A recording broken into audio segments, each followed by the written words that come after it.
ลธรรมนั่นเองสำหรับกิจกรรมใส่บาตรสามัคคีที่บ้านพัฒนาออกเมืองโดยทางองค์การพุทธศาสนาสัมพันธ์ลาวเมืองสนะสมบูรณ์สมทบกับโครงการแนวลาวสังสาดเมืองพร้อมด้วยองค์การปกครองบ้านพัฒนาออกเมืองได้ร่วมกันจัดขึ้นในตอนเช้าของวันที่22 พฤศจิกายน 2025 ที่ผ่านมาภายในงานเข้าร่วมมันมีพระอาจารย์คำผักพรหมไสย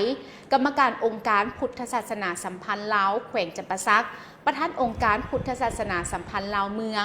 พระอาจารย์พุทธศดีจันทะขออภัยพระอาจารย์พุทธศดีจันทะไพวงศ์คณะประจำองค์การพุทธศาสนาสัมพันธ์ลาวเมืองห้องประธานองค์การพุทธศาสนาสัมพันธ์ลาวเขตสงนาแก้วเจ้าอธิการวัดปาดอนโพนแห้งและก็ยังมี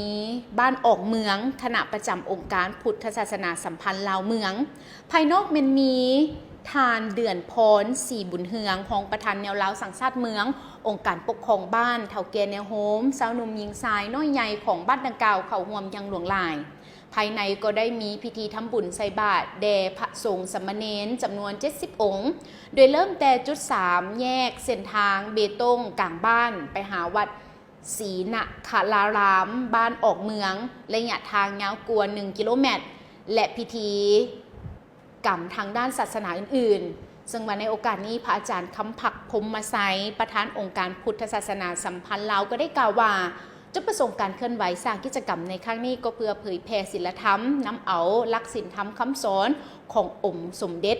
พระสัมมาสัมพุทธเจ้าไปพันขยายให้แก่พ่อแม่ประชาชนชาวบ้านพัฒนาออกเมืองได้รับรู้เข้าใจอย่างลึกซึ้งและพร้อมกันจัดตั้งปฏิบัติให้ถูกต้องติดพันกับการปกปักรักษาเสริมขยายฮิตของประเพณีศีลธรรมและวัฒนธรรมอันดีงามของคนลาวชาวพุทธให้ยืนยง